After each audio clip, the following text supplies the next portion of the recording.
Fason Radyo. Merhaba değerli dinleyicilerimiz. Bugün 26 Mart 2026 Perşembe. Bakü stüdyosundan herkese merhaba. Fason Radyo'da Azerbaycan'dan Haberler programına hoş geldiniz. Ben Özlem. Mən də Əli.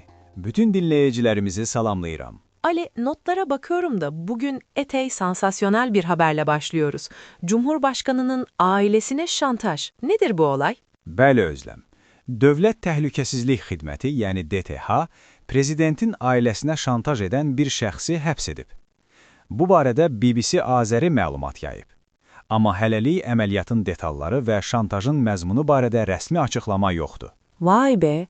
Devlet Tehlikesizlik Hizmeti. Bizdeki MİT gibi bir şey mi bu? Bəli, eynilə sizin Milli İstihbarat Təşkilatınız kimidir. Anladım. Şimdi mülkiyet hakları ile ilgili can sıkıcı haberler var. Biri Avrupa'dan, diğeri Bakü'den. Dünkü yayınımızda da Gence'de evlerinden çıkarılan aileleri konuşmuştuk. Bu konu devam ediyor anlaşılan. Elədir. Azadlıq Radyosunun xəbərinə görə, Avropa İnsan Hüquqları Məhkəməsi Bakıda qanunsuz sökülən bir evə görə Azərbaycan hökumətini 130 min avrodan çox təzminata məhkum edib. Bununla yanaşı, Day.az saytı da yazır ki, Bakının müxtəlif yerlərində çox sayda mənzilin və fərdi evin sökülməsi planlaşdırılır. Bəzi binaların sənədlərinin olmadığı deyilir. Ferdi ev, yani müstakil ev, tek bir aileye ait ev anlamında mı? Bəli, doğru başa düşdünüz. Müstəqil ev. Anladım. Bu kentsel dönüşüm hikayeleri, tapusu olmayan binalar, bizim için de çok tanıdık konular Ali.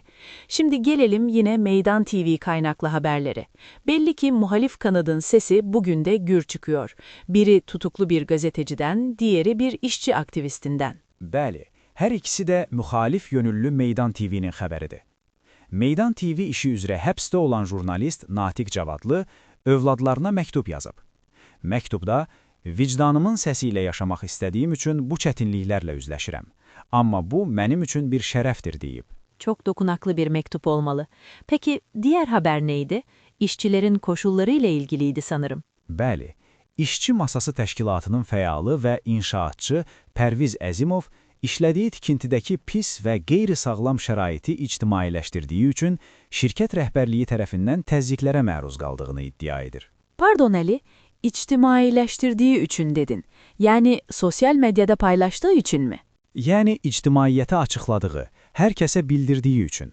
Siz buna kamuoyuna duyurmaq deyirsiniz. Anladım. Kamuoyuna duyurduğu için başına iş açılmış yani. Üzücü. Biraz da bölge siyasetine bakalım. Ermenistan Başbakanı Paşinyan'dan ilginç açıklamalar gelmiş. Bəli, bu da Day.azın bir analizidir. Baş nazir Nikol Paşinyanın ölkənin dövlət rəmzləri və Qarabağ probleminin kökləri haqqında dedikləri Ermənistanda yeni bir dövrün siqnalı kimi qiymətləndirilir.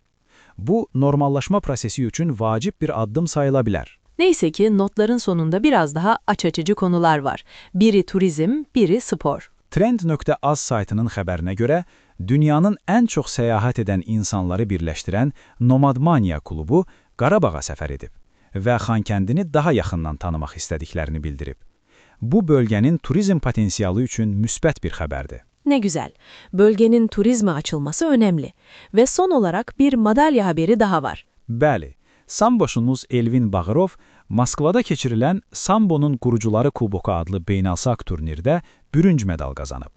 Bu da Day.azın idman xəbəridir. Harika. Sporcularımız sağ olsun. Günümüzü güzelleştiriyorlar.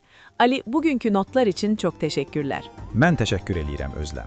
Fason Radyo'da Azerbaycan'dan haberlerin bugünlük sonuna geldik. Yarın yine aynı saatte buluşmak üzere. Hoşça kalın.